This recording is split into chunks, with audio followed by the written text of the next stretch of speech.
izinkan saya tentunya pada siang hari ini menyapa Anda semua pemirsa iNews. Karena seperti biasa selama 30 menit ke depan kita akan memberikan informasi bisnis dan juga ekonomi up to date. Spesial sekali untuk Anda semua ya. Baik, kita beralih ke informasi berikutnya. Kita akan berbicara mengenai yang tadi juga sudah banyak dijalankan oleh para selebritis atau para artis, yaitu bisnis kuliner. Kali ini kita akan berbicara mengenai bisnis kerupuk kaca yang memang sekarang menjadi viral sekali di sosial media.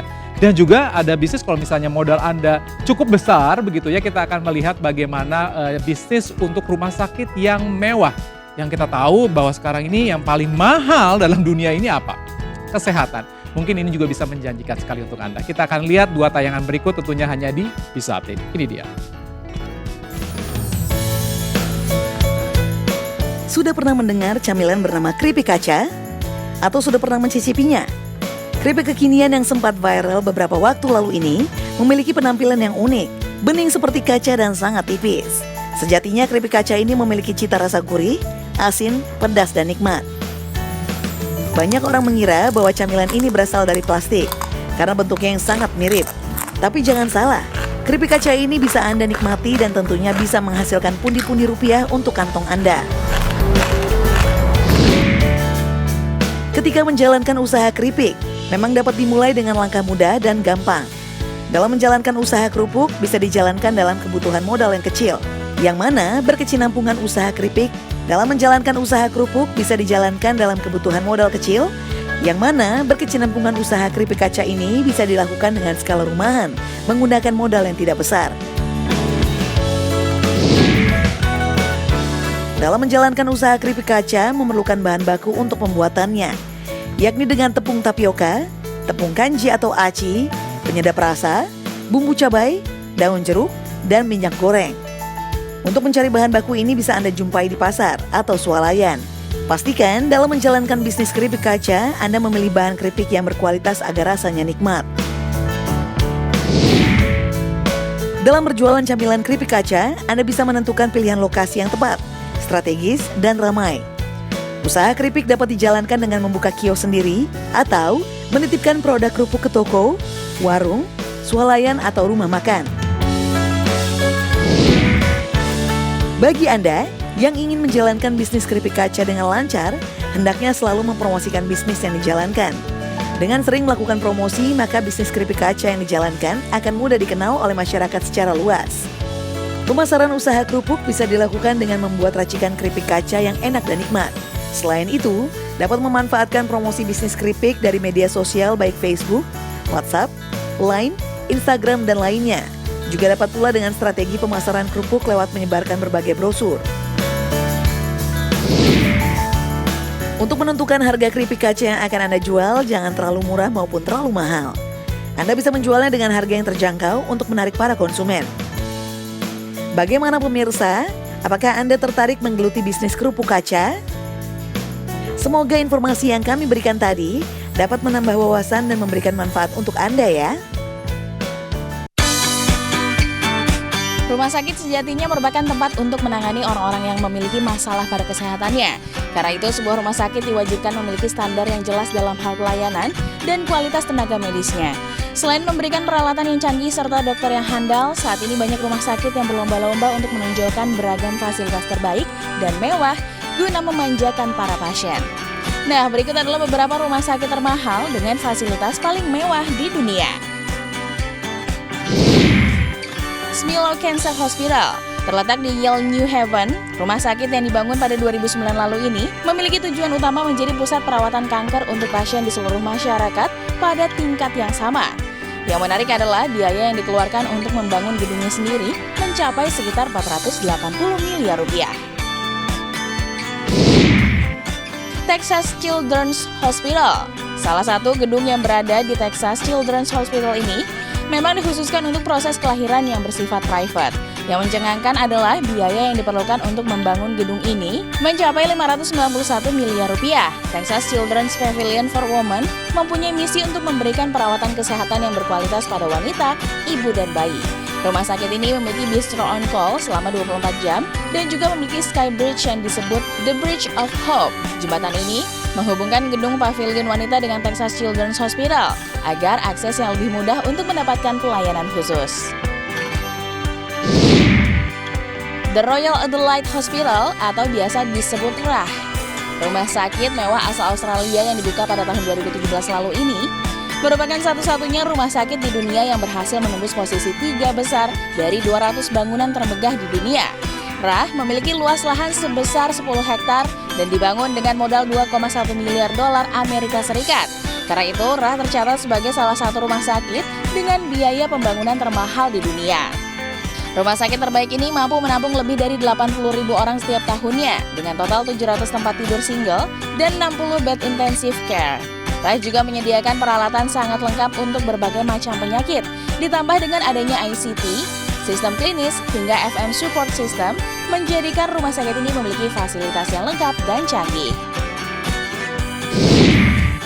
Sebagai bagian dalam rumah sakit, peran seorang dokter tentu sangatlah vital, karena kesehatan ataupun keselamatan pasien sangat bergantung pada keterampilan sang dokter. Oleh sebab itu, tarif dari dokter berbeda-beda, tergantung dari pengalaman dan spesialisnya masing-masing. Semakin baik dan lama, biaya jasa konsultasi seorang dokter tentu semakin tinggi.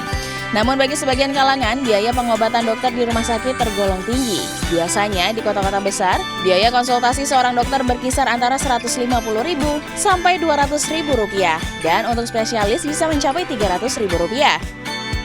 Selain sebagai tenaga medis di rumah sakit, dokter juga bisa menjadi perawat pribadi untuk orang-orang penting dari suatu negara, seperti misalnya presiden.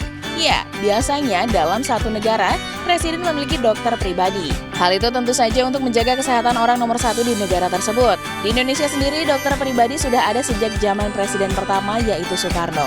Beliau adalah Dr. Soeharto, yang merupakan dokter pribadi Soekarno dan juga penggagas Ikatan Dokter Indonesia atau IDI. Selain itu, Dr. Soeharto juga dikenal sebagai Bapak PKBI atau Perkumpulan Keluarga Berencana Indonesia.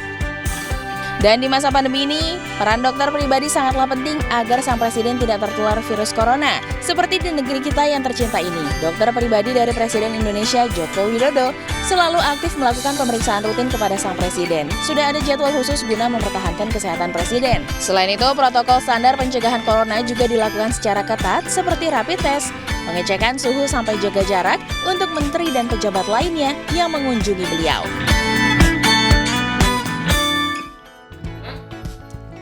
Itu dia ya, alasan banyak yang bilang sehat itu mahal, betul. Karena seperti informasi tadi, bayangkan saja sekali berobat berapa uang yang harus digelontorkan. Tapi balik lagi, jika memang kita harus melakukan pola hidup sehat, kenapa tidak? Tapi mungkin itu jadi sebuah keharusan ya. Nah, kita beralih ke informasi lainnya. Tren sebagai MUA ini belakangan menjadi salah satu pekerjaan yang cukup banyak sekali diminati. Karena selain mengasihkan, tentu saja ada kepuasan tersendiri di mana dapat membantu merubah penampilan seseorang. Tapi ini apa jadinya jika yang dirias itu bukanlah untuk pengantin, tapi jenazah. Nah, penasaran seperti apa jasa perias jenazah? Berikut informasinya untuk Anda. Ini dia. Siapa yang terpikir bahwa di masa kini, seseorang yang memiliki keahlian merias wajah dan menjadikan hal tersebut sebagai profesi dapat menghasilkan pundi-pundi rupiah. Pekerjaan sebagai makeup artist atau MUA kini menjadi salah satu peluang pekerjaan yang cukup diperhitungkan. Tidak hanya di industri tanah air, bahkan di dunia.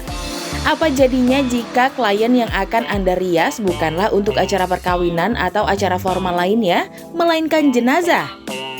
Hingga saat ini profesi perias jenazah merupakan pekerjaan yang masih sangat sepi peminat, bahkan dapat dikatakan tidak lumrah. Namun, apakah Anda tahu bahwa profesi ini merupakan pekerjaan yang memiliki nilai bisnis yang cukup tinggi? Bahkan penghasilan seorang perias jenazah dapat mencapai belasan juta rupiah. Menjadi perias jenazah tentu saja merupakan hal yang sulit, karena Anda harus memiliki mental yang kuat serta skill yang mumpuni. Selain itu, tentu saja rasa takut yang dialami saat merias jenazah harus dikendalikan dengan baik. Guna menjaga perasaan keluarga yang ditinggalkan, selain nilai rupiah yang akan diterima, rasa ikhlas merupakan faktor yang paling penting dari seorang perias jenazah. Tingkat kesulitan yang utama adalah medium yang akan dihias tidak dapat bergerak, sehingga perias akan kesulitan dalam mengatur posisi tubuhnya jenazah. Ditambah jika jenazah sudah sangat kaku atau bagian tubuh jenazah ada yang kurang baik, maka memerlukan teknik khusus yang tentu saja tidak mudah. Hal inilah yang menyebabkan profesi perias jenazah memiliki harga yang jauh lebih mahal jika dibandingkan MUA pada umumnya. Pendapatan seorang perias jenazah dalam satu kali merias sebesar Rp500.000. Dan jika Prias memiliki kerjasama dengan rumah duka, penghasilannya akan jauh lebih tinggi, yaitu sebesar Rp800.000 hingga Rp1.000.000 per jenazah, tergantung institusinya. Selain penghasilan yang akan diterima, tentu seorang perias jenazah tidak perlu repot-repot dalam memilih bagaimana riasan yang dibutuhkan saat merias jenazah. Yang paling penting terlihat sopan dan baik, maka itu saja sudah dirasa cukup. Jika ada komplain biasanya berasal dari pihak keluarga dan hanya masalah sepele, seperti bedak yang digunakan terlalu tebal atau terlalu tipis, atau lipstik yang digunakan terlalu mencolok. Hal tersebut tentu saja sangat mudah diperbaiki. Selain itu, dalam merias jenazah tidak perlu menggunakan peralatan make up yang mahal, hanya perlu menyesuaikan dengan jenazah yang akan dirias.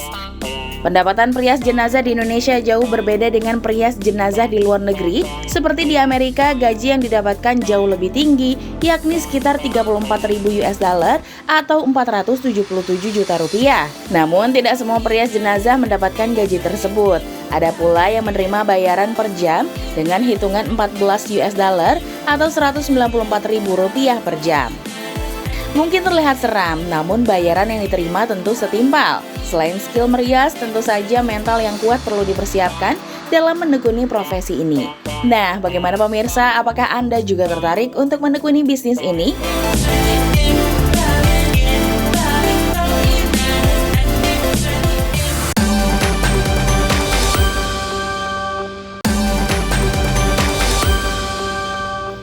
Ya, kembali lagi tentunya di Bisa Update. Saya ingin nanya nih, siapa di sini yang takut dengan kecoa? Angkat tangan. Hampir semuanya ya, karena kecoa ini kita kenal sebagai serangga yang cukup menjijikan. Nah, tapi pemirsa, ternyata kecoa merupakan salah satu bahan baku pembuat obat hingga kosmetik.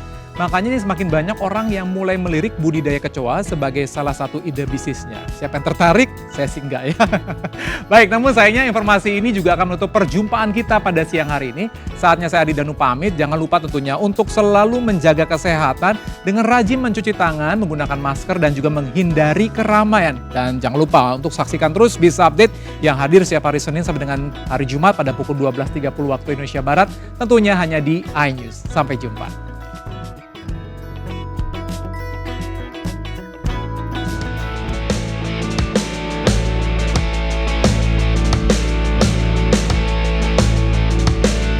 Apa yang ada di benak Anda jika membicarakan kecoa?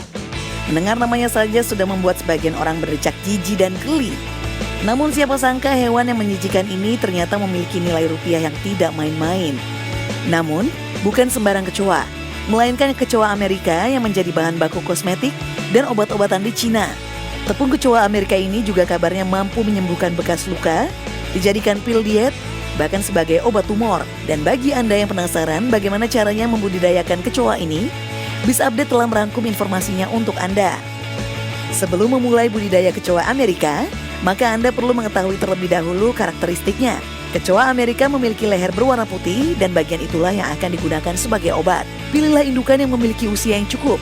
Hal ini sangat berpengaruh pada jumlah anakan. Usahakan indukan betina lebih banyak dibandingkan pejantan. Kisaran betina 7 ekor dan 3 ekor jantan dalam satu kandang. Setelah itu, siapkan kandang kecoa. Ada berbagai macam bentuk kandang yang dapat digunakan. Namun disarankan kandang memiliki ruang yang gelap. Hal ini dikarenakan kecoa sangat suka di tempat-tempat yang minim cahaya. Beberapa jenis kandang yang disarankan adalah plastik, akrilik, kaca, dan media lainnya sehingga kecoa tidak mudah memanjatnya. Pastikan terdapat ventilasi serta kelembapan suhu dalam kandang sesuai agar kecoa Anda cepat kawin. Pastikan kandang memiliki wadah untuk bersembunyi. Pemberian pakan. Karena kecoa merupakan hewan omnivora atau pemakan segala, maka hal ini sangat memudahkan dalam pemberian pakan. Beberapa pakan yang disarankan adalah limbah rumah tangga, atau yang dapat juga diberikan pur ayam atau pur babi sebagai tambahan. Proses perkawinan. Biasanya usia produktif kecoa sekitar 6-8 bulan, dan juga cara berkembang biaknya sama seperti jenis kecoa lainnya, yang bertelur dan melahirkan dengan jumlah anakan yang dapat mencapai 20 ekor lebih sekali berkembang biak. Disarankan untuk membuat kandang pemisah antara kandang kawin dan anakan. Proses ini dapat dilakukan saat anak kecoa sudah terlihat seperti kecoa antara usia 2 hingga 3 bulan. Saat proses pengembangbiakan, kecoa disimpan dalam ruangan gelap di bawah suhu 10 derajat Celcius. Setelah dewasa, kecoa-kecoa itu dipanen, kemudian diolah menjadi ekstrak. Ekstrak dari kecoa Amerika ini Dikatakan sangat efektif untuk mengatasi berbagai penyakit dan bagus untuk terapeutik. Itu dia tadi pemirsa tips budidaya kecoa Amerika versi Biz Update. Apakah Anda tertarik untuk mencobanya?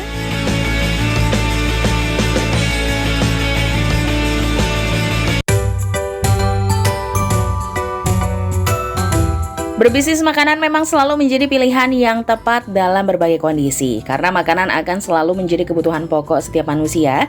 Jadi tidak heran jika bisnisnya selalu menjanjikan. Salah satunya bisnis ayam goreng tepung yang digeprek alias ayam geprek. Potongan ayam geprek yang dilumuri dengan sambal merah bercampur minyak ini dijamin akan membuat ketagihan para konsumen.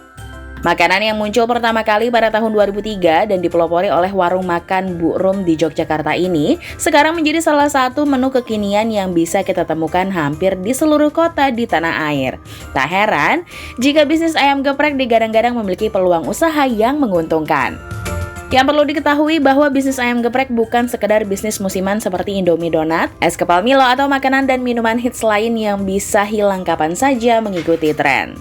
Kesukaan masyarakat Indonesia mengkonsumsi makanan berbasis ayam sekaligus pedas menjadikan bisnis ayam geprek terus berkembang hingga kini. Gerai penjualan dari menu ayam ini pun sudah tersebar di mana-mana dan kabarnya memiliki omset yang fantastis.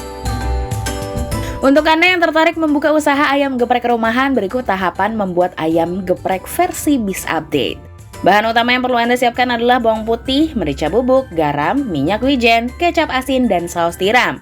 Marinasi ayam dengan campuran semua bumbu yang sudah dihaluskan, kemudian lumurkan pada ayam dan diamkan selama kurang lebih 1 jam. Sambil menunggu, siapkan bahan pelapis ayam geprek seperti tepung terigu, garam, kaldu bubuk, bawang putih bubuk, baking soda, baking powder, dan merica bubuk.